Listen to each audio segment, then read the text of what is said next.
영적인 우유부단에 대해서 여러분과 함께 생각해 보겠습니다. 우리가 인생을 살면서 많은 결정을 하게 되는데 시간이 지나면서 그때 그런 결정을 하지 않았으면 이런저런 생각을 하면서 후회하기도 하고 또한 아쉬운 마음을 갖는 것이 우리들의 인생의 모습입니다. 인생이라고 하는 것은 매일마다 결정을 내려야 되는 선택의 연속입니다. 우리는 결정을 내리고 결정은 우리를 만듭니다. 우리가 살면서 이번 주에 또 오늘 아주 어려운 결정을, 심각한 결정을 해야 될 때가 있습니다. 그런데 문제는 무엇인가를 선택해야 되는 그런 결정을 앞두었을 때 우유부단한 마음을 갖는 것이죠. 즉 이러지도 못하고 저러지도 못하는 그런 상황이 되겠는데요. 오늘 우리가 서로 나눌 그 성경 말씀 야고보서 1장 8절에 보면 이 우유부단한 사람을 가리켜서 두 마음을 품어 모든 일에 정함이 없는 자로다 라고 성경은 기록하고 있습니다. 헬라어에 보면 그 두 마음이라고 하는 것이 문자적으로 두 개의 혼을 의미하는데 이것이 서로 다른 방향에서 잡아당김으로 충성심 또 우선순위도 둘로 나눠지게 된다라고 하는 것입니다. 그래서 두 마음을 가진 사람은 주변에 있는 사람을 무기력하게 만들고 불안정하게 만든다라고 하는 것입니다. 성경에 보면 나오미의 자부였던 며느리였던 오르반은 시어머니를 따를 것인가 시어머니를 따르지 말을 것인가에 대해서 우유부단한 태도를 취했습니다. 또 사울 왕은 하나님께 드리는 제사를 위해서 사무엘을 기다릴 것인가에 대해서 우유부단한 태도를 취했습니다. 우리가 잘 아는 그 빌라도는 어떻습니까? 예수님을 풀어줄 것인지 도둑 바나바를 풀어줄 것인지에 대해서 우유부단한 태도를 취했습니다. 우유부단이라고 하는 것을 성경은 몇 가지 의미로 사용하는데 첫 번째가 혼돈스러운 의미로 성경은 이야기하고 있습니다. 여기서 혼돈스럽다라고 하는 것은 질서가 깨진 상태를 의미합니다. 교통신호를 지키지 않고 차들이 움직이고 사람이 움직인다고 하면 교통사고가 나고 혼돈 상태가 되겠습니다. 사람의 육체도 쉬어야 될 때 쉬지 않으면 몸의 질서가 깨지고 아프게 됩니다. 몸의 혼돈 상태가 이루어지는 것입니다. 현대사회의 특성 중에 하나는 기준이 없는 것입니다. 기준이 지켜지지 않는 것입니다. 우리의 영혼도 성경에서 말하는 질서에 따라서 살지 않으면, 질서에 따라서 이루어지지 않으면 하나님의 심판이 임합니다. 이것이 혼돈입니다. 그렇기 때문에 우유부단하다고 하는 것은 질서나 진리, 순리를 거스르는 행위를 의미하는 것입니다. 두 번째로 우유부단이라고 하는 것은 성경에서 술 취한 사람이 비틀거린다라는 의미로 사용하고 있습니다. 여러분, 비틀거린다라고 하는 것은 정상적인 상태가 아닌 것을 나타내는 것이죠. 이것은 이제 술을 먹어서 그런 경우도 있고 이미 술에 의해서 비틀거리는 사람은 제정신이 아니라는 것입니다. 술에 의해서 비틀거리는 사람은 온전한 자신의 삶을 살지 못하는 사람이고 술에 의해서 자신이 지배되는 사람입니다. 또한 인생은 돈에 의해서도 비틀거릴 수가 있습니다. 돈 때문에 본래의 자기의 모습을 잃은 사람들인 것입니다. 또 어떤 사람은 성의 노예가 되어서 비틀거리는 삶을 살기도 합니다. 또 어떤 사람은 일로 인해서 비틀거리는 삶을 살기도 하고 어떤 사람은 사이비 이단에 의해서 어떤 사람은 권력에 의해서 이렇게 본다고 하면은 우유부단이라고 하는 것은 결국 내가 아닌 다른 나를 만드는 지름길이구나, 망하게 하는 첩경이구나 하는 사실을 우리가 알 수 있겠습니다. 또 우유부단을 생각할 때 세 번째로 우유부단은 모든 일에 있어서 불안정한 사람을 의미합니다. 성경에서 우리가 대표적인 불안정한 사람을 예로 든다고 하면 구약 성경에서는 사울, 신약에서는 베드로를 들 수 있습니다. 이 두 사람의 공통점은 무엇이냐 하면 생각한 것이 오래가지 못한다라고 하는 것입니다. 다윗을 은인으로 생각했다가 금방 원수로 생각하는 것이 사울 왕이었습니다. 다윗에게 음악을 들려주라고 했다가 그 다윗에게 창을 던져 죽이려고 합니다. 베드로의 경우는 어떻습니까? 바다를 믿음으로 걷다가 의심해서 물에 빠지기도 하고 주는 그리스도라는 고백을 했다가 그리스도의 가는 길을 못 가도록 붙잡게 됩니다. 절대 변심하지 않겠다고 호언장담했다가 예수님을 세 번이나 부인하는 것이 베드로의 모습이었습니다. 결국 우유부단이라고 하는 것은 생각이 짧은 것이고 그 생각이 오래가지 못하고 변화된 모습을 의미하는 것이라는 것입니다. 그렇기 때문에 야고보서는 야고보 기자는 본문에서 오늘 야고보서 1장 5절로 8절 말씀 가운데서 만일 우리가 마음을 결정하지 못하는 우유부단을 통해서 우리들은 끊임없이 혼란스럽고 끊임없이 불안정한 삶을 살 수 있음을 경고하는 것입니다. 자, 이와 같은 우유부단은 세 가지 영역에서 우리를 불안정하게 합니다. 첫 번째는 우유부단은 불안정한 정서를 갖게 하는 것입니다. 결정을 내리지 못할 때 이러한 결점이 나타나는데 불안정한 정서는 염려하고 긴장하고 혼돈스러워합니다. 잠을 잘 자지도 못하고 먹지도 못하는 것입니다. 어떤 사람이 정신과 의사를 찾아갔습니다. 의사가 질문합니다. 혹시 우유부단하지 않으세요? 한참을 고민하던 환자가 하는 말이 예, 그렇기도 하고 안 그렇기도 합니다. 윌리엄 제임스라고 하는 사람은 그래서 세상에서 가장 불쌍한 사람은 습관적으로 우유부단한 사람이다 라고 정의했습니다. 습관적으로 불안한 사람, 여러분 혹시 그런 습관적인 불안성에 시달리고 있지 않습니까? 두 번째로 우유부단한 것은 불안정한 관계를 형성합니다. 우리들의 그 인생 가운데서 어떤 일이든지 결정하지 못하고 가야 되는지 말아야 되는지 또 참석해야 되는지 빠져야 되는지 있어야 되는지 안 있어야 되는지 저 사람과 같이 지내야 되는지 같이 지내지 말아야 되는지 이 일을 그만둬야 될 것인지 멈춰야 될 것인지 또 기다려야 될 것인지 기다리지 말아야 될 것인지라고 하는 그 모든 갈등 가운데 우리가 있다고 하면 우리의 그 삶의 관계성은 늘 불안하다라고 하는 것입니다. 이런 우유부단한 가운데서 불안한 인간관계를 갖고 있는 사람은 부모로서 자녀들에게도 이랬다 저랬다 하는 그 때에 따라 다른 모습을 보일 수도 있고 또 직장 동료나 자기 주변 또 성도들과의 관계에서도 불안정한 인간관계를 유지한다라고 하는 것입니다. 자, 세 번째로 우유보다는 더 나아가서 우리들에게 불안정한 영적 생활을 하게 만드는 것입니다. 야고보서 1장 7절에 보면 이렇게 기록되어 있습니다. 이런 사람은 무엇이든지 주께 얻기를 생각하지 말라. 여기서 이런 사람이라고 하는 것은 두 마음을 품은 우유부단한 사람을 얘기하는 것입니다.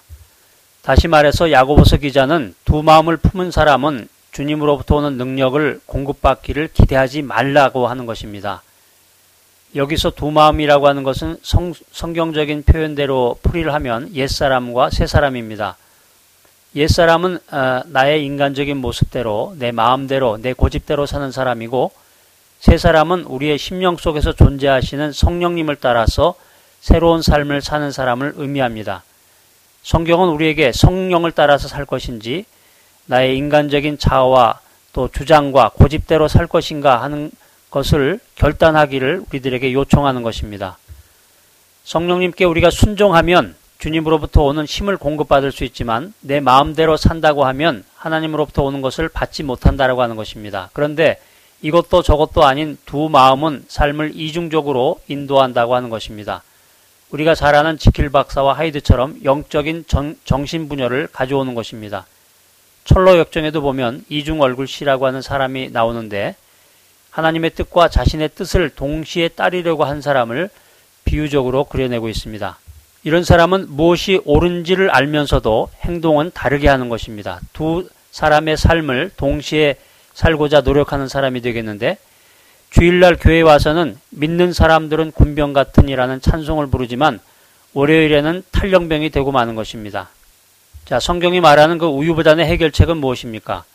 야고보서는 올바른 선택을 하기 위한 세 가지 해결책을 우리들에게 제시해주고 있습니다. 첫 번째는 부족함을 인정하라는 것입니다. 야고보서 1장 5절에 보면 너희 중에 누구든지 지혜가 부족하거든 라고 기록이 되어 있는데 이 말씀은 누구든지 지혜가 부족할 수 있다라고 하는 말을 먼저 전제로 한 말입니다. 여러분들이 영적 리더로서 지혜가 부족한 사람이 있다라고 하면 주님께 그것을 아뢰야 됩니다. 사람은 누구나 지혜가 결핍되고 지혜가 모자랍니다. 지혜가 짧습니다. 그것이 인간의 보통 모습인 것입니다.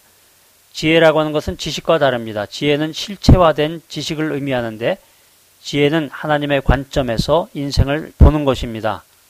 다시 말해서 지혜라고 하는 것은 하나님이 결정하시는 방법으로 결정한다라고 하는 것입니다. 그런데 이 지혜를 교만이 막습니다. 잠언서 11장 2절에 보면 교만이 오면 욕도 오거니와 겸손한 자에게는 지혜가 있느니라 라고 기록이 되어 있습니다. 우리가 영적 리더로서 어떤 것에 대해서 이미 다 알고 있다고 생각하면 배울 수가 없습니다. 난 이미 모두 가지고 있고 다 알고 이미 목표에 도달했다. 이런 교만에 빠지면 지혜를 배울 수가 없는 것입니다. 하나님이 결정하시는 방법대로 결정할 수가 없는 것입니다. 그래서 야고보서 기자는 내가 다 아는 것도 아니고 모든 해답을 다 갖고 있는 것도 아니다라고 말함으로써 부족함을 인정하는 것이 지혜의 시작이라고 우리들에게 권면하고 있습니다. 영적 리더 여러분, 부족함을 인정하십시오. 여기서부터 참된 지혜는 시작이 되는 것입니다. 자, 그 다음에 두 번째, 올바른 선택을 하기 위해서는 지혜를 간구해야 된다라고 하는 것입니다. 지혜가 없다고 하는 것을 인정한 다음에 그 다음에 해야 될 일은 지혜를 구하기 위해서 하나님께 기도하는 것입니다. 그분께 아뢰시기 바랍니다. 후에 주시고 꾸짖지 아니하시는 하나님께 구하라 라고 성경은 우리들에게 말하고 있습니다.